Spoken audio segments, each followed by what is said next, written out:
Welcome, guys. It's Gus here. I've got MC and I've got Des alongside me, and we're just kicking off Motiv8 podcast. This is number one. We're going to be talking about lots of different topics, and today, talking about sort of current affairs, current problems. It's all about Corona, ways that we've sort of tackled our own fitness problems, ways we've tackled our nutrition, and just general not sort of normal life. We're going to have a bit of a laugh as well. So there's lots of information, bit of a laugh. We're going to try and relate it back to you as well. So Des, you want to kick us off about your sort of lockdown experience so far? Yeah, sure, man. I would say that like the coronavirus thing is obviously making it quite difficult for a lot of folks. We're all in different situations, and I think it's providing a lot of challenges for, particularly with training and with health, mental health, and all these sort of different aspects. So like what we want to do in this little conversation is kind of like bring up what challenges that we've been facing. Obviously individually as well as with our clients, and like hopefully this can help people get insights on how we're dealing with it. First and foremost, obviously with the gyms shut, it's totally ruined people's routines. And I'm getting a lot of my guys are a little bit afraid of gaining too much body fat or losing their muscle mass, depending on who they are. And obviously that's something that resonates for us as well. I mean, I don't know, but you guys were definitely gym addicts, we want to lift and train. It's part of our normal routine of our life, but also it's one of our like true hobbies and passions. So I think it's obviously throwing a bit of a gauntlet down on how to maintain what we're doing and try to stay positive for all of this. I think the first thing that comes to mind when I think about it is like routine. Like when it comes to eating, comes to training, just mindset total. What you guys been finding? I would say if I had £1 for every time some of my clients and even people I've been chatting to have said, "Oh, Angus, I've totally lost it. I've put on weight. I've done this. I've done that. My mind's gone." So to everyone out there that's going to be listening to this, is everyone's in the same boat. Everyone gets so worked up and so worried, and then the mindset starts going, mental health issues, put the weight on. Everyone's in the same boat. So when we get back to it, we're all going to be just have that starting block and then go again. But I had that, like, people think, oh, because we are PTs, we are sort of invincible to this, which is obviously totally not the case. Like when I first started out in lockdown, the first 2 or 3 weeks, I'm sure I touched on this in one of the information videos we did for Motiv8. I was getting chocolate buttons from Sainsbury's. I was having bacon rolls. I think at one point I was having bacon rolls, black pudding, and that, like, fry-ups, like a couple of times a week. And I was thinking, see, after about the second week, I started thinking, like, why am I doing this? Like, I'm not even enjoying it. I would just say it's not something you normally did. No, it's not something I normally did at all. I remember the first week or two, it's like I was giving myself a free pass. Oh, I'll have those chocolate brownies. I'll have that bag of chocolate. And after about 3 weeks, I was feeling a bit down. Like, like we can all feel it. And I was thinking, I need to totally change this up and go back to what I was doing before, even though it's not normal life, even though I'm not in the gym. Let's change it up. Let's get my breakfast when I eat breakfast, have a proper lunch, go out, keep as active as I can. And with the activity levels, that doesn't only help your body, but it massively helps the mindset. Oh yeah. For me personally, it was just the uncertainty of not knowing what's coming next. Because when you're in your routine, you kind of know what's coming next, don't you? I've got this coming up. This is what my week's looking like in the gym and work and stuff like that. But when you're in your lockdown situation, it's like, where's the end point to this? How, and I think that was the hardest thing to change for me, was just, so I had to build this new routine. But it was hard when you didn't know what you were going to do. Are we going to be back next week? How long is it going to be? So I'm going to build this routine just for us to go back in a week's time. So I think that was the first period of the lockdown. It was that for me. I think it got easier after a few weeks when you started building a new routine, but you had to find out those habits that worked for you during lockdown. Yeah. So would you say you sort of had similar problems to me in that sense of the first few weeks? You're not sure what's going on. You'll just, if you wanted that, well, I'm calling it a cheat meal. It's not even a cheat meal. If you wanted that extra snacks, you would have it, sort of thing. Compared to now, when you look back, you would never do that. I think I was. With the habits. You touched on a big thing there with the habits. Habits is a huge bit, because you get yourself in a little routine that's maybe not the best for you when you first start. in this sort of situation. So like, I agree with Gus. The first wee bit, I was doing stuff I never do. Like, any of the guys that know me know I pretty much don't drink. Like, it's just not a thing. And I would say, like, every weekend I was doing like virtual pub nights with boys. You know, like it's almost like a psychological way of making myself like feel better, like almost pretending I was on holiday or something. Would you go as far as saying that's a social thing as well? So if you're in the gym, you're kind of with all these people that have the same ideas. They're all there to kind of lift, be fitter, stronger than that. Whereas maybe some of your friends like a wee drink now and again, so you kind of just done what they were doing. It's funny that, but I mean, I would say that, but not say that. Like my friends aren't big drinkers, but I think it was just like a thing with me being like, almost feeling like I was on holiday. Like, cause I would go right before lockdown. Like, we were in peak season, and we were hammering the gym, hammering all our stuff from Motiv8, all our stuff individually. I was just building my business pretty relentlessly. I didn't have time or space or to do that kind of thing, and I couldn't get pissed because I couldn't recover. You know, like there was no recovery process, there was no sleep. Yeah. And so, like, maybe I was going too on it beforehand, but you know, I went so way off the opposite direction. As soon as we went into this sort of situation, you know, and I mean, it's like you got a handle on it again. Like, I mean, within a 3-week period, I was back to kind of taking control over it because obviously I wasn't happy with my body. But you know, it's easy to go on a slippery slope there. Because you don't have the same responsibilities that you normally do, and you don't have to be this role model as much. You're not in the public eye as much as well, I guess. I like to practice what I preach. So when I'm not really preaching,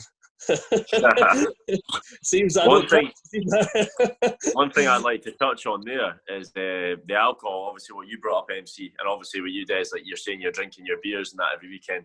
Now, obviously, we could even do a whole podcast just purely on alcohol. But at the same, what was the point I was wanting to make is a lot of people that know me know, obviously, I love a drink, I love a good party, like I love a good alcohol intake every weekend nearly. But what I've been hearing from friends and some clients is, obviously, since they've not been working and since this obviously real abnormal situation, a lot of them have been randomly drinking midweek. A lot of my friends have been doing it just for the sake of it. Just because they're off, they'll get a bottle of vodka, they'll get a crate of beer. It's like a Wednesday night.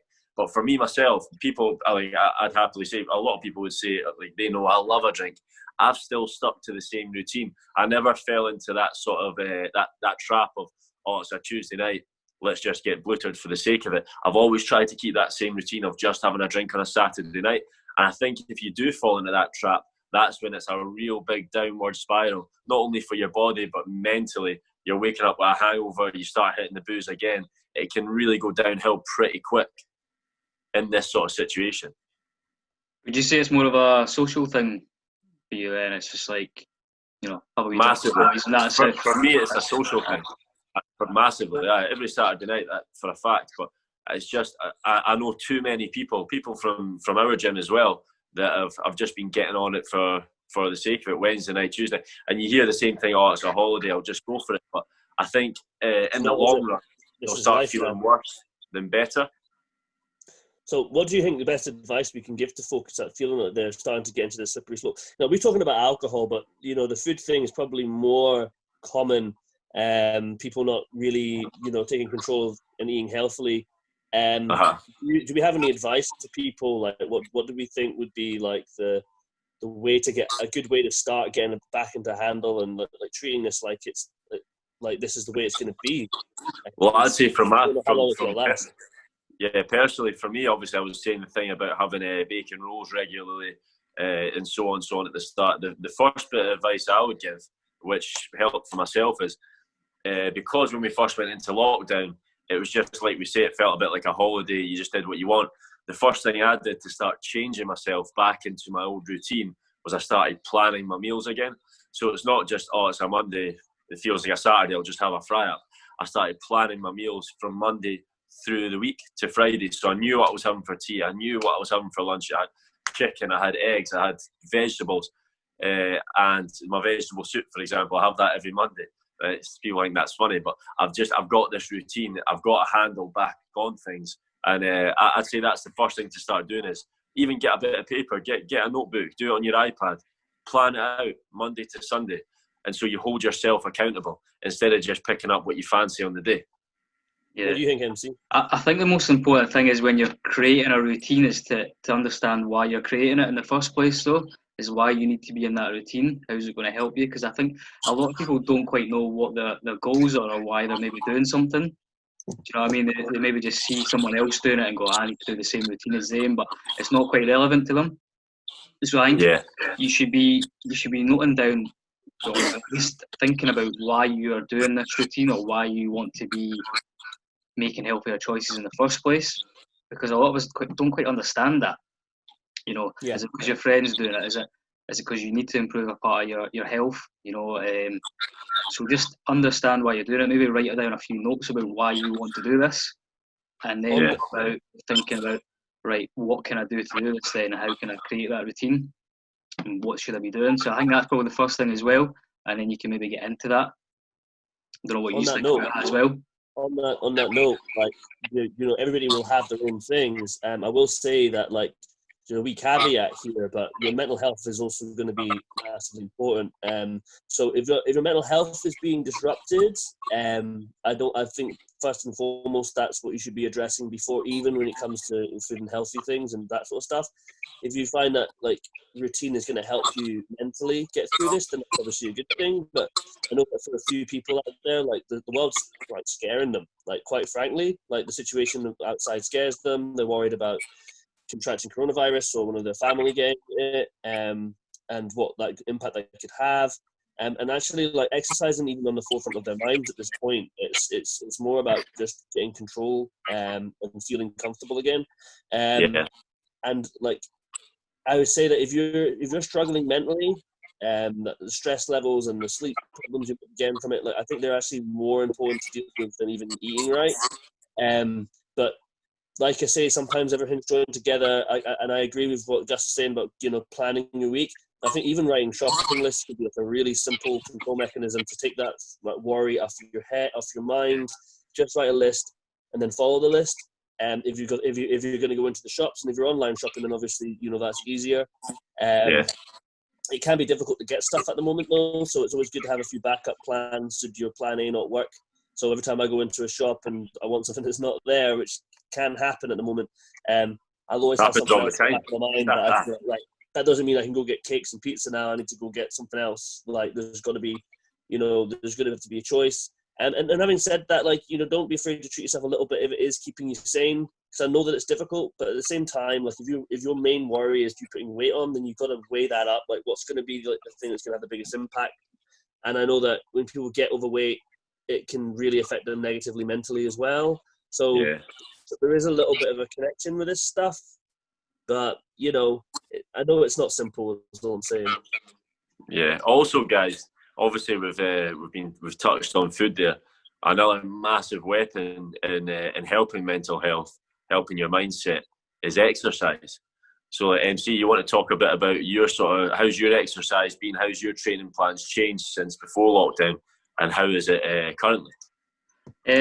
My situation is probably a lot different from both of your situations, because I've still been working with clients, but I'm not technically furloughed because I've not been PTing for more than a year.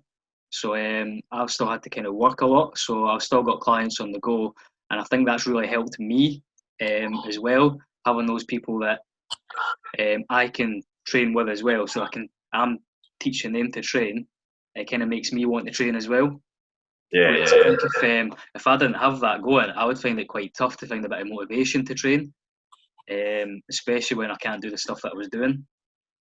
But I kind of like the creativity of it though, because I'm kind of into that side of things. I like to be creative, so it's good for me to kind of find new ways to challenge people. If that makes sense. Yeah, 100%. So I think that's helped me. On that level, like I say, started in a situation where training was hard, but I think I'm in a total routine for training now. Like, I do it at least 4 times a week at the moment. It might not be the training I like. In fact, I really don't like a lot of the stuff I have to do, because it's just the reality of not being able to lift weights. It's always been the thing that I've preferred to do. I'm not going to hide behind like anything else. I'm not going to say that, I love all training, because I don't. Like, it's just their taste and their thing. but I know that from a mental standpoint, I feel 100 times better doing it.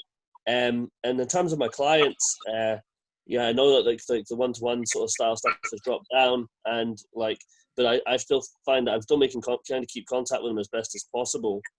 Trying to keep them on a level, because they still talk to me. It's not like I might not be doing the one-to-one sessions at the level I used to be doing, but it doesn't mean that I don't care and don't want the best for them. So discussing workouts with them whenever they ask or whenever, and making regular contact as best I can with each people without being like disruptive.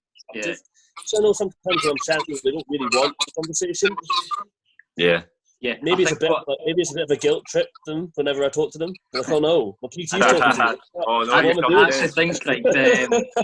This is what I think as well, is that when you're messaging people and stuff like that, because you don't get as much information across in a message, so therefore you're having to like go back and forth, and it can become quite tiring and a bit tedious sometimes, which is why I think like being able to actually just see people face to face and communicate with them it works so much better. You can get more out of them, and you can see how they're behaving as well, and you can use a bit of emotional intelligence as well to make a few decisions, and I think that helps massively as well. And I think that's why the online PT scene seems to be growing, and people are saying that this is going to help it and stuff like that. But in my opinion, I think I struggle with that side of things. If I can't communicate with people face to face, I find that quite difficult to get things out of them. I don't know if you agree. I agree. See, since I've started my personal training journey, I'm a massive I feel like I've got my sort of personality is massive on a one-to-one, especially like what you were saying, MC. And I like touching on what you said, Des, with we spoke about this before lots of times since lockdown, is like a lot of my clients are lifting heavy weights, they're barbell squatting, so a lot of my clients don't want to be jumping about their living room doing squat jumps and burpees, for example. But in a time like this, I think it's a lot more about mental health and their own well-being. So like both of you guys have said, I've been doing check-ins regularly with them, just making sure everything's okay. And if they would like to do a FaceTime sort of Zoom HIIT class, they're more than welcome. We love to motivate stuff, don't we? All of us. There's always an option. If you want to come and do stuff, join the Motivate stuff. See, as well, I didn't actually realise how much I would enjoy taking the Motiv8 HIIT classes. See after it, honestly, you feel it sounds like we'll just be saying this, but honestly, you feel brilliant after it, and you get a bit of banter between the guys, and it's a quick 30 minutes, 40 minutes. You feel $1 million after it. So the bottom line here is you feel good.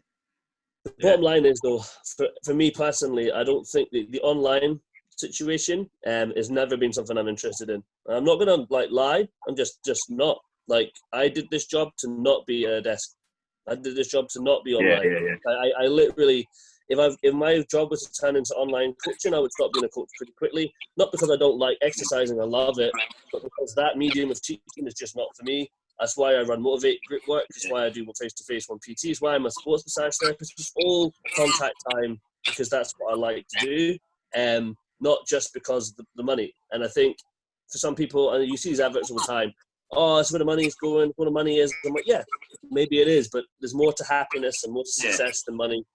And I know that's another thing that's concerning people a lot in lockdown is money, and where they're getting it from and how they're dealing with it. And so part of my justification for not providing as much online training for my guys is that I don't necessarily think I can justify the money I would ask for it, and especially in a situation where money is tight. But everyone's different. Everyone's situation is different, so there's no judgment. It comes down to the level of service that you can provide, I suppose. I don't think I could provide a level of service compared to what I would one-to-one through doing online. If I was just doing purely online stuff, I think it'd be detrimental to my own mental health. Sitting on computer screens constantly, because like Des was saying, that's not something that really interested him, and that's why he got. It's all about the one-to-one interaction. I think we've all our personalities are that way. Not to say maybe in years to come that could change.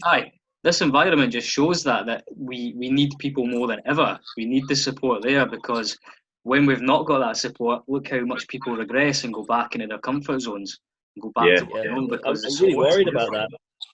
you know, the whole physical contact, eye to eye thing. I'm really worried because I already think society suffers a little bit from being too attached to their phones and being too attached to their like gadgets and not really having the sort of eye to eye interactions and the conversations we used to have.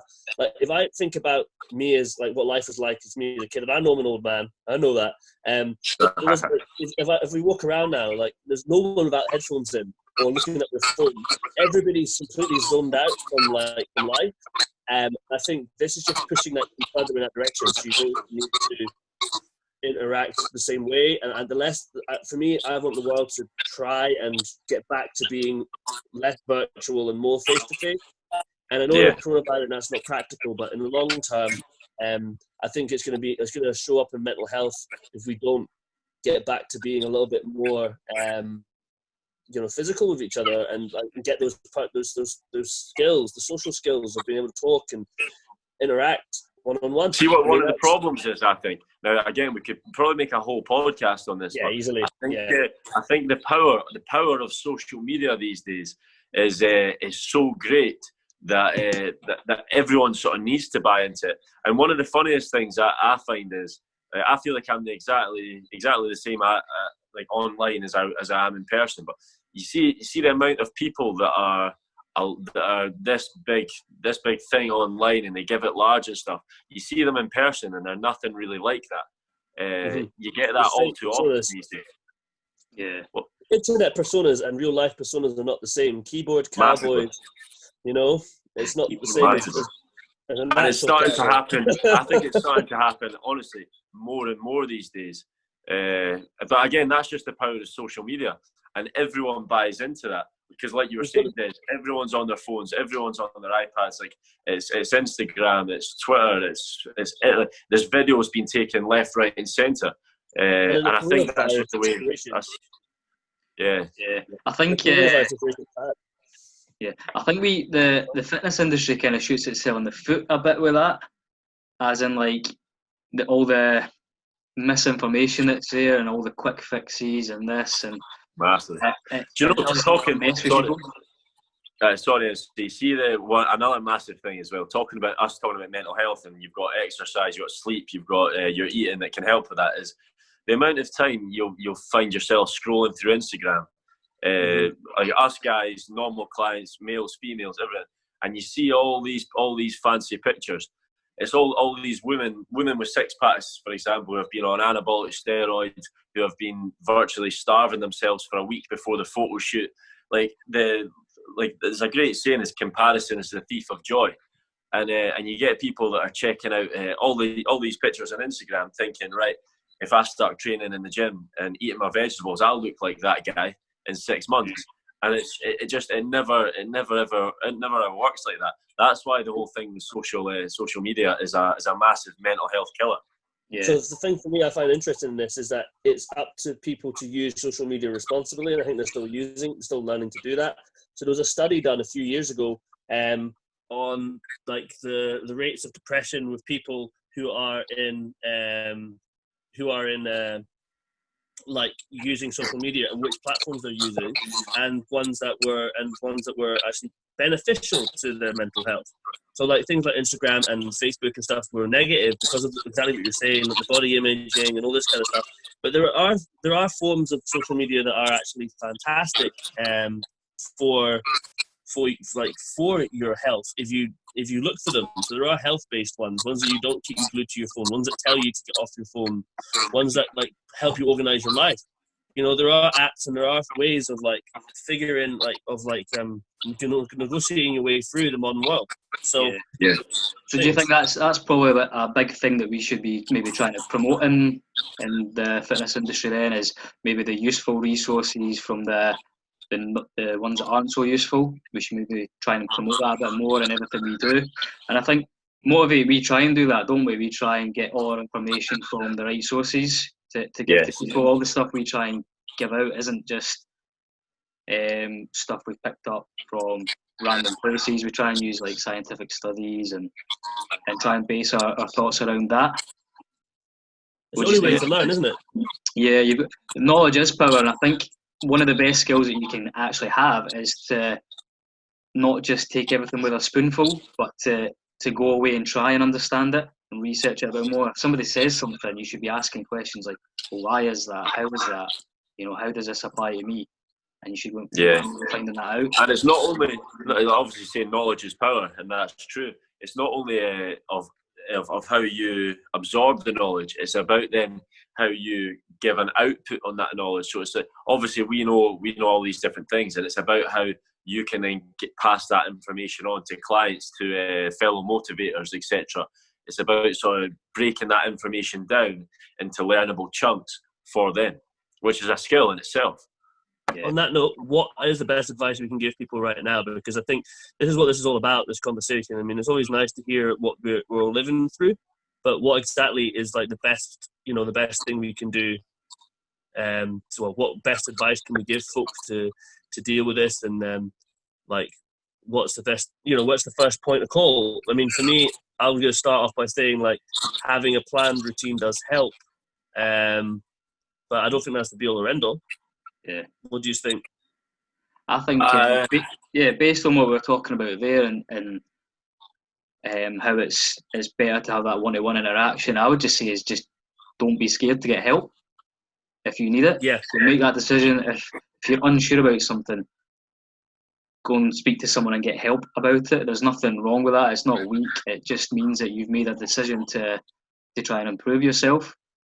So I would say use the people around you, get the support. If it's family, friends, your PTs or whatever, don't shut them out. Go and speak to them and get the information from them. What do you think? I think as well, mate. Obviously, what you just said there is about, you mentioned routine. I think routine and habits in this sort of strange time go a long way now. We actually did this in one of our informational videos, but talking about, it's like you're getting up in the morning, like. It's some people are in bed thinking, why should I even get up? What do I need to get up for? Well, it's about sort of trying to increase your sort of your mindset, the strength of your mindset, in a way of saying, right, I'm going to get out of my bed, I'm going to hold myself accountable. First thing you do, we touched on this, you will make our bed, we'll go for a run in the morning, you'll have a nice breakfast, little things like that. Now everyone can be different on that. But again, try to relate back to myself, and how a lot of other people will be, is the first couple of weeks of lockdown was my exercise output and energy expenditure was a lot lower. And since then, sort of holding myself accountable, doing sort of FaceTime workouts with a friend, like even, you guys out there, if you've got a friend, let's say, right, tomorrow, 10 a.m, we'll do a FaceTime workout together. And it sort of keeps you active, and it's just little things, little habits that you could be doing 2 or 3 a week of. Go for a walk, make yourself a challenge. One of the challenges I popped on Instagram, I did the 7 hills in one day. Just things like that. Like, you make little goals up, and realistic goals that you can do, because obviously this isn't really real life right now. Like, if it wasn't for lockdown, I would have never did 7 hills in one day. But I'm doing it to keep myself active. It makes me feel good. It's something to keep my mind sharp as well. Just little things like that can go a long way. Definitely agree with the goals part. It's just instead of thinking about loads of big goals, just try and focus on a little goal here and there. Just set yourself that little challenge, that little goal, nail it. Then you think of the next one, and those little goals can build up to that big goal. So it could be a little goal, as little as obviously I was saying doing the 7 hills, but it could be as small a goal as saying, right, I'm going to wake up tomorrow, and throughout the day I'm going to make sure I get 20 press ups, 20 sit ups, and 20 burpees done throughout the day. You do that for a week. The next week you'll say, right, I'm going to do 40 press ups, 40 sit ups, 40 burpees per day. Something like that. You hold yourself accountable. You feel good. It keeps you on the ball. Yeah. Just little small goals like that, and you can build. I think that's one of the biggest problems with people, is they don't know how to set a goal, and they set it way too high. It's unrealistic, and they don't quite know the process to get to that goal. So just going back to the basics of it, specific, measurable, all the SMART goals. Can you achieve it? Is it realistic? Can you put a time frame on it? By the way, none of this needs to be hugely planned. Yeah. Like, you can do this sort of stuff and get yourself moving again. You started at the very beginning of that conversation. You said, get up and make your own bed. You know that has a reward as soon as you come back to bed again at night. Your bed's already made. It feels better. You know, and your room feels better. It's got better atmosphere. You know, that's a really small, really small thing. But sometimes that's all it needs to be. Like the tiniest little bit of achievement. One of the reasons, like in normal life, I train first thing in the morning is that no matter what happens, I've done my training. So even if my day is bad, I've still had that. That's a win. All right. So if you start your day making your bed and that's all you've managed to do all day, at least you did that. You know, it's a really tiny little step. But if you're in a negative position, even the smallest of things, you know, even the smallest of rewards can just start the ball moving. You know, sometimes it's so tough for people. They're all on total different levels of motivation at the moment, and it's just finding that tiny little bit of motivation that keeps you feeling happy, and not like that everything's too much. Because I think people are willing to hide away at the moment because for whatever reason, some people are scared, or just some people are just, you know, not got any energy or motivation to do anything and go attack the world. And anything you can do to get yourself over that is a good thing. Yeah. Sometimes it's also planning a day where you're not doing something active. So you know that you today's a day that I can feel guilt free about what I do. And I deliberately have done this. Like my normal routine, I have different days for these deliberate rests. And people are like, oh, we don't need a rest. No, some people do need a rest. It's the way that their body works. Like I work better in high intensity periods, for a short high intensity period, and then a rest. That's just how I work. It's how I study. It's how I train. It's just like how my mindset always has been. If I try to set myself like MC was saying, goals that are too big or too long or too strenuous, I'll not do it. So sometimes programming in the days that you're not doing things is just as equally important. I mean, I know some people who in the furlough situation, in this sort of COVID situation, who aren't furloughed, who are at work, who actually their workload has went up, like hugely went up, because the world's in a situation that it is. And actually, they need the opposite end of this. They need to be able to like, right, I need a rest. Like, I need to stop. You know, like, I was going to say that's massively. One of the silver linings, I think, in this lockdown is I've managed to get sleep. It's been brilliant. Getting my 8 hours in every night now, and I feel great for it. PTO lifestyles, I agree with that. Instead of going for this 4 hours sleep, up, nap for 2 hours, work, 4 hours sleep, it was horrid. Now I'm getting 8 hours and I feel great.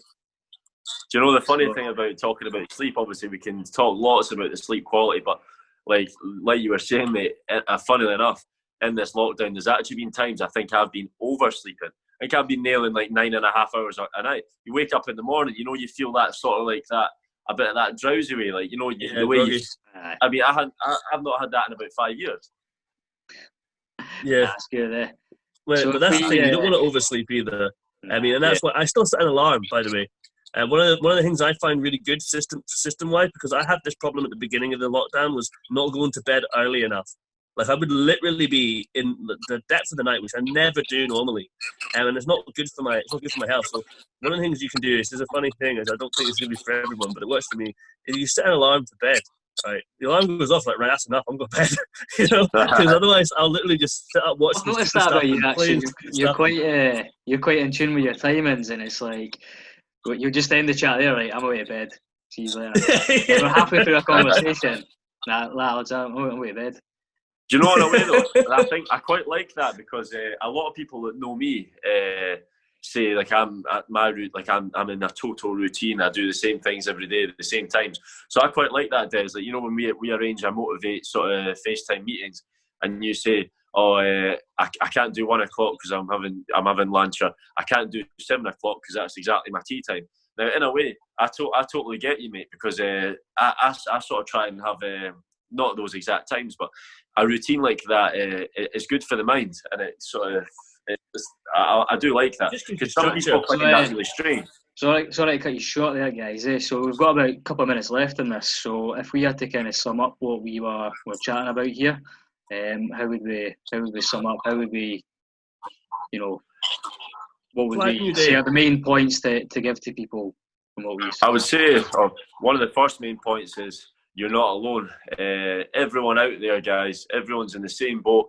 When we're not in our best physical condition, we're probably not in our best mental condition, but we're not alone. and reach out, like you said earlier. Reach out, have a chat, even if it's just a phone call with someone. It can that can literally make your day. And another number 2 is exercise. Even if it's that walk, if it's say to yourself tomorrow, I'm going to go for a walk up Arthur Street, or I'm just going to go, even if it's something as small as I'm going to go for a walk around the block. So just getting moving and exercise can totally change your mindset for that day. So exercise and don't be afraid to reach out. I'd agree with that, definitely. A little bit of structure. If you find yourself you don't have any structure, so if you find that you're literally just doing something day to day, plan. You don't have to be super detailed, but have a little bit of a kind of, when you go to bed at night, think, what am I doing tomorrow? Even if you take a wee jot that down and then just do it. Don't let yourself don't disappoint yourself, but just make sure those goals, like Gus just said, are reasonable. You're not going mental. You don't need to. Just get a couple of goals, maybe 2 goals that you really want to do, and then 2 other goals that you could do, and on the day then go by that. Something like that. Yeah, well, totally agree. So I hope everyone's enjoyed our little discussion here. Hopefully we'll do a few more. Lasted longer than I thought. Yeah, good. Fire in your thoughts if you want, guys. Let us know what you want to talk about. We're going to be covering lots of different things. We're going to have a bit of a laugh, and hopefully we're going to get some guests on as well. So we'll see how it goes. Awesome. All right. That's great, guys. Cheers for listening. See you soon. Cheers.